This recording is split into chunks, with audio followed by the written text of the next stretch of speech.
దారులన్నీ వంగా మహేందర్ రెడ్డి వైపే ప్రయాణిస్తున్నాయి. ఎంతో మేధావులైనటువంటి ఉపాధ్యాయులు అంతా కూడా కలిసి సంఘాలకు అతీతంగా మరి వంగా మహేందర్ రెడ్డి గారిని మద్దతు పలకాలని ఏకగ్రీవం నిర్ణయించుకున్నారు. అందులో భాగంగా సిద్దిపేటలో ఉన్నటువంటి ఒక మైత్రివనం ప్రాంతం లోపల చాలామంది ఉపాధ్యాయులు స్వచ్ఛందంగా వచ్చి ఇంటింటికి గడప గడపకు మహేందర్ గెలవాలి, మరి చక్కటి ఒక ఎమ్మెల్సీ మనకు రావాలనేటువంటి ఒక సదాశయంతో ఈరోజు పనిచేస్తున్నారు. మొదటి ప్రాధాన్యత ఓటుగా వారిని గెలిపించాలని తప్పనిసరిగా ఇప్పటికే వాస్తవానికి నిర్ణయం అయిపోయింది. అందరూ ఉపాధ్యాయులంతా కూడా నిర్ణయించుకున్నారు. మరి వాస్తవానికి సంఘాలకు అతీతంగా దూరంగా ఉన్నప్పటికీ కూడా వారి మనసులో మాత్రం తప్పనిసరిగా వంగా మహేందర్ రెడ్డి గారి పేరే వినిపిస్తోంది. మరి మన యూట్యూబ్ ఛానల్ ద్వారా కూడా చేసినట్టు సర్వే లోపల అదే విషయం స్పష్టమైంది. మరి ఈరోజు కూడా మనం కూడా వారితో కలిసి మరి వారి యొక్క అభిప్రాయం తెలుసుకుందాం. మరి ఈరోజు కూడా వారితో ముచ్చరిద్దాం. చిన్నగూరు మండల శాఖ పక్షాన ఇక్కడికి విచ్చేసినటువంటి మా వివిధ మండల అధ్యక్ష ప్రధానమైనటువంటి అందరి సభ్యులు బాధ్యులందరికీ కూడా పేరు పేరు నమస్కారం. మేము వంగా మహేందర్ రెడ్డి ఎమ్మెల్సీ అభ్యర్థి తరఫున ప్రచారం చేస్తున్నాం. మా మాయన యొక్క గెలుపులో అందరూ కూడా భాగస్వాములై మొదటి ప్రాధాన్యత ఓటు వేసి గెలిపించాల్సిందిగా అందరినీ కోరుచున్నాం. ఈ గెలుపు కూడా నల్లేరు మీద నడకలాగా సాగిపోతుంది. ఈ యొక్క గెలుపులో అందరూ భాగస్వాములు అవుతున్నారని కావడం మేము సంతోషించదగ్గటువంటి విషయం. సో మా మహేందర్ అన్న గెలుపు మరియు రేపు నామినేషన్ ప్రక్రియ ఉంది. అందరూ కూడా పెద్ద ఎత్తున పాల్గొని ఈ కార్యక్రమాన్ని విజయవంతంగా చేయవలసిందిగా కోరుతూ మైత్రివనం కాలనీలో ఇంటింటి ప్రచారం చేస్తున్నాం.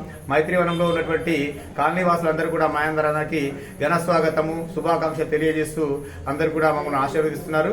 వీరందరికీ కూడా మరొకసారి మా మండల శాఖ పక్షాన ఇక్కడ బాధ్యులందరి పక్షాన మరొకసారి ప్రత్యేకంగా ధన్యవాదాలు తెలియజేస్తున్నాం. Thank you. జై PRTU, జై PRTU అంటేనే మహిళలకు అత్యంత ప్రాధాన్యత ఇచ్చేటువంటి సంఘం.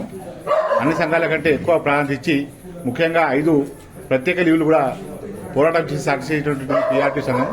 మహిళలందరికీ కూడా ప్రత్యేకమైనటువంటి అభిమానం ఉంది. చెప్పండి మేడం, మరి ఈ వంగా మహేందర్ రెడ్డి గారు పై మీ అభిప్రాయం చెప్పండి. మహేందర్ రెడ్డి సార్ మాకు చాలా రోజుల నుండి పరిచయము. తప్పకుండా మహేందర్ రెడ్డి సార్కి మొదటి ప్రాధాన్యత ఓటు ఇస్తాము. మహిళల తరఫున ఇంకా మేము రిటైర్మెంట్ అయ్యే లోపల మా మహిళలకి మామూలుగా 18 సంవత్సరాల వయసు కాకుండా అది ప్రాధాన్యత ఉన్నది సార్ దగ్గర. అది ఒకటి. ఇంకొకటి CPS రద్దు గురించి కూడా, నేను CPS ఉద్యోగిని, CPS రద్దు గురించి కూడా సార్ సపోర్ట్ చేస్తామన్నారు.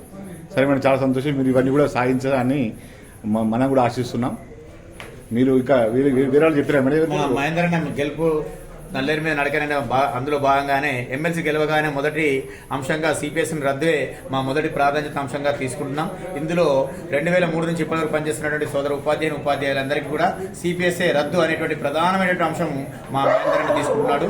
అతని తరపున మా తరపున ఈ యొక్క CPS బాధితులందరికీ కూడా తప్పకుండా శుభాకాంక్షలు తెలియజేస్తున్నాం. రద్దు చేయాల్సిందిగా మా మహేందర్ అన్న పోరాటం చేస్తాడని మీ అందరికీ తెలియజేస్తున్నాం. Thank you sir.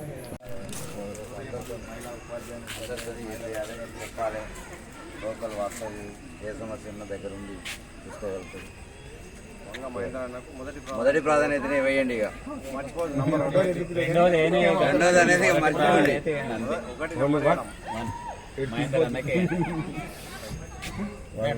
Thank you madam.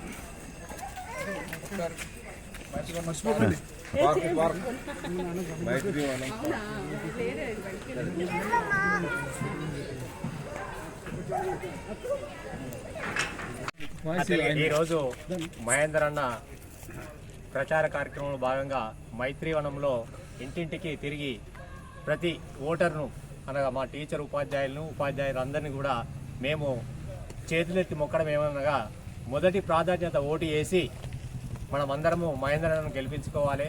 అంతేకాకుండా ఆ మహేందర్ అన్న అనే వ్యక్తి మనకు ఒక యువకుడు. రాజకీయంలో ఇంతవరకు అనుభవం ఉన్న వాళ్ళే వచ్చారు, కానీ ఇప్పుడు మనము రాజకీయంలో యువకుల యొక్క గలం విప్పాలని ప్రతి ఒక్క ఉపాధ్యాయునికి ఉన్నది. మా అందరి తరపున కూడా, అంటే ఉపాధ్యాయుల తరపున మా అందరి తరపున మహేందర్ అన్న అనుభవం ఉన్న ఉపాధ్యాయుడు తన ప్రభుత్వ ఉద్యోగంను వదిలి రాజకీయంలో రావడానికి మెయిన్ కారణం ఏంటంటే ఉపాధ్యాయులు విద్యార్థులకు సేవ చేస్తే ఉపాధ్యాయులకు నేను సేవ చేయాలనే ఒక ఉద్దేశంతో రావడం జరిగింది. అంతేకాకుండా మహిళా ఉపాధ్యాయులకు, కేజీబీ ఉపాధ్యాయులకు, మోడల్ స్కూల్ ఉపాధ్యాయులకు అందరి పైన కూడా అతనికి ఒక అనుభవం ఉన్నది. 317లో జరిగిన బదిలీలలో కూడా వాళ్ళను ఒక మన బలమైన సంఘం పిఆర్టీతోనే ఏదైనా సాధ్యం. పిఆర్టీ సంఘం అనేది పిఆర్టీ అనేది ఒక సంఘానికి 4 పిల్లలుగా ఉన్నది. ఆ పిల్లలు ఇప్పుడు ఆ బాధ్యత మన మహేందరన్న వేసుకుంటుండు. అతనికి మనం బలమైన మెజారిటీ ఇచ్చి మన గొంతు శాసనమండలిలో వినిపించాలని మన అందరి తరఫున కోరుకుంటున్నాము. ఇట్లు మా చిన్నకోట మండల సభ్యులు కూడా ఈరోజు అదేవిధంగా వివిధ మండల బాధ్యులందరూ కూడా పాల్గొన్నారు. వారికి కూడా ధన్యవాదాలు తెలుపుకుంటున్నాను. ఈరోజు ఉపాధ్యాయులు ముందున్నటువంటి ఒక పెద్ద సమస్య సిపిఎస్ సమస్య. కాంట్రిబ్యూటరీ పెన్షన్ అనేటువంటిది తలకు మించిన భారంగా మారిపోయింది. మరి చెల్లించిన డబ్బులు కూడా ఎటు వెళ్తున్నాయో తెలియని పరిస్థితి లోపల అగమ్య గోచరమైన పరిస్థితుల్లో ఉపాధ్యాయులు ఉన్నారు. మరి సిపిఎస్ పైన వారి యొక్క అభిప్రాయం తీసుకుందాం. సార్ చెప్పండి, సిపిఎస్ పై మీ అభిప్రాయం. ఓకే సార్, మేము మైసెల్ఫ్ కోటేశ్వర్ 2003 డిఎస్సి ఉపాధ్యాయులు. మేము దాదాపు అప్పటి గవర్నమెంట్ కాలయాపన వల్ల మేము దాదాపు సంవత్సరం కాలయాపన చేసి మమ్మల్ని అపాయింట్ చేయడం జరిగింది. దానివల్ల మేము సిపిఎస్కి రావడం జరిగింది. గవర్నమెంట్ గత ప్రభుత్వం మెమో నంబర్ 57 ఇచ్చినా కూడా ఈ ప్రభుత్వము అంటే మన బీఆర్ఎస్ గవర్నమెంట్ కాలయాపన చేయడం వల్ల అది కొలాప్స్ అయిపోయింది. కాబట్టి ఈ ప్రభుత్వ హయాంలో ఉపాధ్యాయుల సమస్యల పట్ల సిపిఎస్ పట్ల పోట్లాడుతున్నటువంటి వ్యక్తి మన మహేంద్రన్న. కాబట్టి యూపీఎస్తో కలవకుండా మా 2003 డిఎస్సితో పాటు మిగతా వారికి కూడా సిపిఎస్ నుండి మన ఓపీఎస్కు రావాలని ఆశిస్తున్నాం సార్. సార్ వంగ మహేందర్ రెడ్డి గారిపై మీ అభిప్రాయం చెప్పండి. ఓకే అన్న, అందరూ ఏదో మన పదవి పట్ల వ్యామోహం చూపిస్తే అన్న మాత్రము ఉపాధ్యాయులకు సేవ చేయాలనే దృక్పథంతో ముందుకొస్తున్నాడు. కాబట్టి అటువంటి మహేందరన్నను గెలిపించుకోవాల్సిన బాధ్యత మన పైన ఉంది. కాబట్టి నా పూర్తి సపోర్ట్తో పాటు మిగతా ఉపాధ్యాయులను కూడా ఇందులో భాగస్వామ్యం చేస్తూ అన్నను గెలిపిద్దాము. ఓకే, థ్యాంక్ యూ అన్న.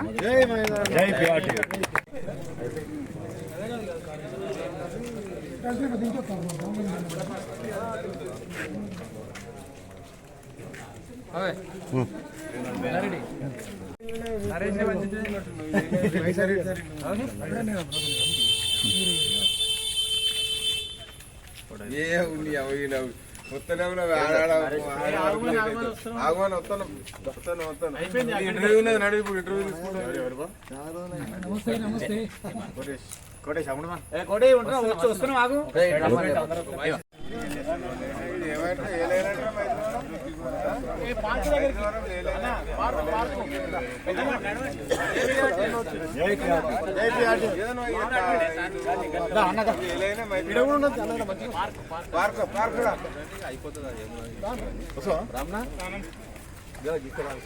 రెడ్డి ప్రభాకర్ రెడ్డి వాళ్ళ నాన్న